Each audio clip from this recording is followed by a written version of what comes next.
କେମିତି କଟିବ ଆଜିର ଦିନ?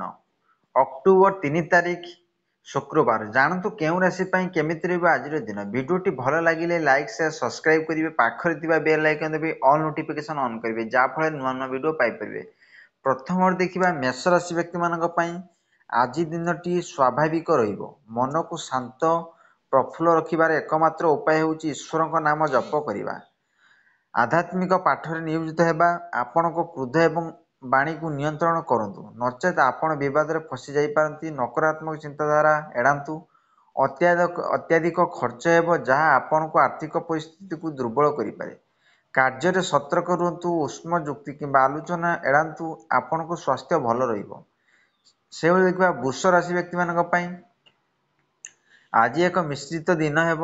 ବ୍ୟବସାୟ ଭଲ ହେବ ଏବଂ ଆର୍ଥିକ ଲାଭ ହେବାର ସମ୍ଭାବନା ରହିବ, କିନ୍ତୁ ଅନାବଶ୍ୟକ ଖର୍ଚ୍ଚ ଅଧିକ ହେବ।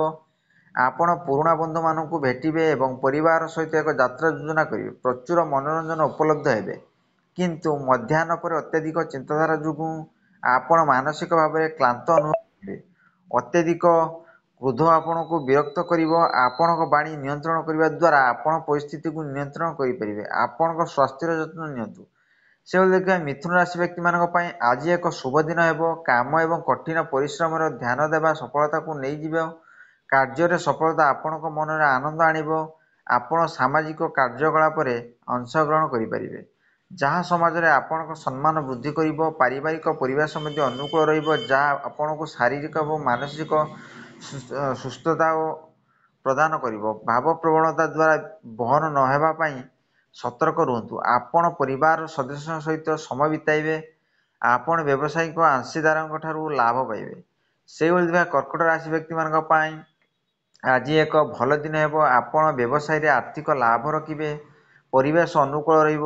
ଆପଣଙ୍କୁ ସହକର୍ମୀମାନଙ୍କ ଠାରୁ ପୂର୍ଣ୍ଣ ସମର୍ଥନ ମିଳିବ, ଯାହା ଆପଣଙ୍କ କାମକୁ ସଫଳ କରିବ। ଆପଣ ଲେଖା ଏବଂ ସୃଜନଶୀଳ କାର୍ଯ୍ୟ ଅଧିକ ଆଗ୍ରହୀ ହେବେ। ଆପଣ ବୈଦିକ ଆଲୋଚନାରେ ଅଂଶଗ୍ରହଣ କରିବାକୁ ମଧ୍ୟ ବିଚାର କରିପାରନ୍ତି। ବୈଦିକ ଆଲୋଚନାରେ ଅଂଶଗ୍ରହଣ କରିବା ଦ୍ୱାରା ଆପଣଙ୍କୁ କାର୍ଯ୍ୟରେ ସଫଳତା ମିଳିବ। ଆପଣଙ୍କ ଖ୍ୟାତି ଏବଂ ପ୍ରତିଷ୍ଠା ବୃଦ୍ଧି ପାଇବ। ପରିବାରର ଆନନ୍ଦ ପରିବେଶ ରହିବ। ଆପଣଙ୍କ ଖାଦ୍ୟପେୟ ଅଭ୍ୟାସ ଯତ୍ନ ନିଅନ୍ତୁ। ସେଭଳି ଦେଖିବା ସିଂହ ରାଶି ବ୍ୟକ୍ତିମାନଙ୍କ ପାଇଁ ଆଜି ଏକ ମିଶ୍ରିତ ଦିନ ହେବ। ଆପଣଙ୍କୁ ଆପଣଙ୍କର ମନୋଭାବ ତ୍ୟାଗ କରିବାକୁ ପଡ଼ିବ, ନଚେତ୍ ଆପଣ ଅସୁବିଧାରେ ପଡ଼ିପାରନ୍ତି। ଆପଣଙ୍କ ଭାବନାକୁ ନିୟନ୍ତ୍ରଣ କରିବା ଦ୍ୱାରା ମାନସିକ ଚିନ୍ତା କରିବ। ଆର୍ଥିକ ବିଷୟଗୁଡ଼ିକ ସଂଗଠିତ ହେବ। ପୋଷାକ ଅଳଙ୍କାର ଏବଂ ପ୍ରସାଧନ ସାମଗ୍ରୀ ଉପରେ ଖର୍ଚ୍ଚ ହେବ। ପରିବାର ସଦସ୍ୟଙ୍କ ଠାରୁ ଆପଣଙ୍କୁ ପୂର୍ଣ୍ଣ ସମର୍ଥନ ମିଳିବ। ମଧ୍ୟାହ୍ନ ପରେ ଆପଣଙ୍କ ଠାରୁ ଚିନ୍ତାଧାରା ଶୀଘ୍ର ପରିବର୍ତ୍ତନ ହେବ। ନୂତନ କାମ ଆରମ୍ଭ କରନ୍ତୁ ନାହିଁ। ବୈଦିକ ତାର୍କିକ କାର୍ଯ୍ୟଗୁଡ଼ିକ ଧ୍ୟାନ ଦିଅନ୍ତୁ। ପେଟ ସମ୍ବନ୍ଧୀୟ ରୋଗରୁ ସାବଧାନ ରୁହନ୍ତୁ। ଯାତ୍ରା କରିବାକୁ ଦୂରେଇ ରୁହନ୍ତୁ। ସେଭଳିଆ କନ୍ୟା ରାଶି ବ୍ୟକ୍ତିମାନଙ୍କ ପାଇଁ ଆଜି ଏକ ଭଲ ଦିନ ରହିବ। ଏକ ପ୍ରଫୁଲ୍ଲ ମନ ଆପଣଙ୍କୁ ହାଲୁକା ଅନୁଭବ କରାଇବ। ପରିବାରର ସଦସ୍ୟଙ୍କ ସହିତ ପାରିବାରିକ ସମସ୍ୟା ବିଷୟରେ ଆଲୋଚନା ହେବ। ଆପଣ ସେଗୁଡ଼ିକ ସମାଧାନ କରିପାରିବେ। ବନ୍ଧୁମାନଙ୍କ ସହିତ ଘନିଷ୍ଠତା ବୃଦ୍ଧି ପାଇବ ଏବଂ ଆପଣଙ୍କ ପ୍ରତିଯୋଗୀମାନଙ୍କ ଉପରେ ବିଜୟ ହେବେ। ଆଜିର ଭାଗ୍ୟ ବୃଦ୍ଧି ହେବାର ସମ୍ଭାବନା ଅଛି, କିନ୍ତୁ ମଧ୍ୟାହ୍ନ ପରେ ଆପଣ ଅଧିକ ସମ୍ବେଦନଶୀଳତା ଏବଂ ମାନସିକ ଚିନ୍ତାଧାରା ଅନୁଭବ କରିବେ। ଜମି, ଗୃହ, ଯାନବାହନ ଇତ୍ୟାଦି ସହିତ କାରବାର କରିବା ସମୟରେ ସତର୍କ ରୁହନ୍ତୁ। ଏହା ଛାତ୍ରଛାତ୍ରୀମାନଙ୍କ ପାଇଁ ଏକ ଭଲ ସମୟ। ସେଭଳି ଦେଖିବା ତୁଳା ରାଶି ବ୍ୟକ୍ତିମାନଙ୍କ ପାଇଁ ଆଜି ଏକ ମିଶ୍ରିତ ଦିନ ହେବ। ବ୍ୟବସାୟ ଭଲ ହେବ। ଧାର୍ମିକ ଚିନ୍ତା ସହିତ ଧାର୍ମିକ କାର୍ଯ୍ୟରେ ମଧ୍ୟ ଖର୍ଚ୍ଚ ହେବ। ଅତ୍ୟଧିକ ବାଦ ବିବାଦ ଦ୍ୱାରା ପାରିବାରିକ ବାତାବରଣକୁ କଳୁଷିତ ନ କରିବାକୁ ସତର୍କ ରୁହନ୍ତୁ। ପରିବାରର ସଦସ୍ୟ ଅସନ୍ତୁଷ୍ଟ ହୋଇପାରନ୍ତି, କିନ୍ତୁ ମଧ୍ୟାହ୍ନ ପରେ ଆପଣଙ୍କ ମନ ଚିନ୍ତାମୁକ୍ତ ରହିବ। କିନ୍ତୁ ବନ୍ଧୁ ଓ ସମ୍ପର୍କୀୟ ସହିତ ସାକ୍ଷାତ ଆନନ୍ଦ ଆଣିବ। ଆଜି ଭାଗ୍ୟ ବୃଦ୍ଧି ହେବାର ସମ୍ଭାବନା ଅଛି। ଆପଣଙ୍କ ଭାଇ ଭଉଣୀମାନଙ୍କ ଠାରୁ ପ୍ରେମ ବର୍ଷା ହେବ। ସେଭଳି ବିଛା ରାଶି ବ୍ୟକ୍ତିମାନଙ୍କ ପାଇଁ ଆଜି ଏକ ସାଧାରଣ ଦିନ ହେବ। ଆପଣ କାର୍ଯ୍ୟରେ ଛୋଟ ଛୋଟ ସମସ୍ୟାର ସମ୍ମୁଖୀନ ହୋଇପାରନ୍ତି, ଯାହା ଚିନ୍ତା ସୃଷ୍ଟି କରିବ। ଆଧ୍ୟାତ୍ମିକତା ପ୍ରତି ଆପଣଙ୍କର ପ୍ରବୃତ୍ତି ବୃଦ୍ଧି ପାଇବ। ନକାରାତ୍ମକ ଚିନ୍ତାଧାରା ମନରୁ ଦୂର କରିବା ଉଚିତ, ନଚେତ୍ ସେଗୁଡ଼ିକ ଅସୁବିଧା ସୃଷ୍ଟି କରିବ। ନିଜ କଥା ଉପରେ ନିୟନ୍ତ୍ରଣ ରଖନ୍ତୁ। ଅନାବଶ୍ୟକ ଖର୍ଚ୍ଚ ପ୍ରତି ସତର୍କ ରୁହନ୍ତୁ। ଆପଣଙ୍କ ନିର୍ଣ୍ଣାୟକତାର ଅଭାବ ରହିବ। ପାରିବାରିକ ବାତାବରଣ ଭଲ ରହିବ। ଆପଣ ପରିବାର ସଦସ୍ୟଙ୍କ ଠାରୁ ସମର୍ଥନ ପାଇବେ। ନିଜର ସ୍ୱାସ୍ଥ୍ୟ ଯତ୍ନ ନିଅନ୍ତୁ। ଛାତ୍ରମାନେ ସେମାନେ ଶିକ୍ଷା ବାଧା ସୃଷ୍ଟି କରିପାରନ୍ତି। ସେହିଭଳି ଧନୁରାଶି ବ୍ୟକ୍ତିମାନଙ୍କ ପାଇଁ ଆଜି ଏକ ମିଶ୍ରିତ ଦିନ ହେବ।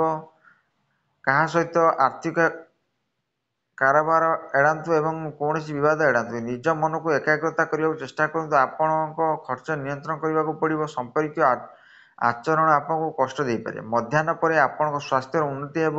ଆପଣ ମାନସିକ ଭାବରେ ମଧ୍ୟ ସୁସ୍ଥ ଅନୁଭବ କରିବେ। ଆପଣ ବନ୍ଧୁମାନଙ୍କଠାରୁ ଉପହାର ପାଇବେ ଏବଂ ପରିବାରର ସଦସ୍ୟଠାରୁ ଆଜି ଭଲ ଖୁସି ପାଇବେ। ଆଧ୍ୟାତ୍ମିକ କାର୍ଯ୍ୟ ମଧ୍ୟ ଟଙ୍କା ବିନିଯୋଗ କରିପାରିବେ। ସେଭଳି ମକର ରାଶି ବ୍ୟକ୍ତିମାନଙ୍କ ପାଇଁ ଆଜି ଏକ ଶୁଭ ଏବଂ ଫଳପ୍ରଦ ଦିନ ହେବ। ବ୍ୟବସାୟିକ ଲାଭ ଭଲ ରହିବ ଏବଂ ଦେବୀ ଲକ୍ଷ୍ମୀଙ୍କଠାରୁ ଆଶୀର୍ବାଦ ଜାରି ରହିବ। ଆର୍ଥିକ ଲାଭ ହେବାର ସମ୍ଭାବନା ଅଛି। ପାରିବାରିକ ପରିବେଶ ଭଲ ରହିବ। ବିବାହ କରିବାକୁ ଆଗ୍ରହୀ ଯୁବକମାନେ ଜୀବନସାଥୀ ପାଇବାର ସମ୍ଭାବନା ଅଛି। ସେମାନେ ସାମାଜିକ କାର୍ଯ୍ୟକଳାପରେ ସକ୍ରିୟ ଭାବେ ଅଂଶଗ୍ରହଣ କରିବେ, ଯାହା ସେମାନଙ୍କ ସମାଜର ମାନ୍ୟତା ଆଣିବେ। ଯାତ୍ରା ଓ ଯୋଜନା ହୋଇପାରେ। ଆପଣ ସ୍ୱାସ୍ଥ୍ୟର ଯତ୍ନ ନିଅନ୍ତୁ। ଗାଡ଼ି ଓ ଚଳାଇବା ସମୟରେ ସତର୍କ ରୁହନ୍ତୁ ଓ ଖର୍ଚ୍ଚ ବଢ଼ିପାରେ। ସେହିଭଳି ଦେଖିବା କୁମ୍ଭ ରାଶି ବ୍ୟକ୍ତିମାନଙ୍କ ପାଇଁ ଆଜି ଦିନଟି ଭଲ ରହିବ। ଶାରୀରିକ ସ୍ୱାସ୍ଥ୍ୟ ଭଲ ରହିବ। ପାରିବାରିକ ଜୀବନରେ ଆପଣ ଖୁସି ଏବଂ ସନ୍ତୋଷ ଅନୁଭବ କରିବେ। ଆପଣ ବ୍ୟବସାୟର ସଫଳତା ପାଇବେ। ଆପଣଙ୍କ କାମର ପ୍ରଶଂସା କରାଯିବ। ଆପଣଙ୍କ ଉପସ୍ଥିତ ଅଧିକାରୀମାନେ ଆପଣଙ୍କ ଉପରେ ଖୁସି ରହିବେ। ଆପଣ ଆପଣଙ୍କର ଦାୟିତ୍ୱ ଭଲର ଉପରେ ନିର୍ଭର କରିପାରିବେ। ଆପଣ ଯେକୌଣସି ମାନସିକ ବୋଝରୁ ମଧ୍ୟ ମୁକ୍ତି ପାଇପାରିବେ।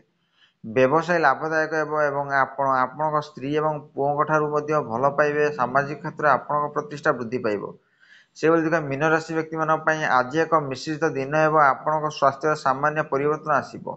ଆପଣଙ୍କ ଉପରିସ୍ଥ ଅଧିକାରୀଙ୍କ କାରଣରୁ ଆପଣ କାମର ଅସୁବିଧାର ସମ୍ମୁଖୀନ ହୋଇପାରନ୍ତି। ଖର୍ଚ୍ଚ ଅଧିକ ହେବ। ଆପଣ ପିଲାମାନଙ୍କ ବିଷୟରେ ଚିନ୍ତିତ ରହିବେ। ମଧ୍ୟାହ୍ନ ପରେ ଆପଣଙ୍କ କାମର ସଫଳତା ଦେଖି ଆପଣ ଖୁସି ଅନୁଭବ କରିବେ। ବ୍ୟବସାୟିକ ପରିବେଶ ମଧ୍ୟ ଅନୁକୂଳ ରହିବ। ଆପଣଙ୍କ ବଡ଼ ଲୋକଙ୍କ ଆଶୀର୍ବାଦର ଆପଣଙ୍କ କାମ ସଫଳ ହେବ। ବ୍ୟବସାୟରେ ପଦୋନ୍ନତି ସମ୍ଭାବନା ଅଛି। ଆପଣ ଧନ ଲାଭ କରିବେ। ଆଶା କରି ଭିଡ଼ିଓଟି ଭଲ ଲାଗିଲେ ଲାଇକ୍, ସେୟାର, ସବସ୍କ୍ରାଇବ୍ କରିବେ, ବେଲ୍ ଆଇକନ୍ ଦବାଇବେ।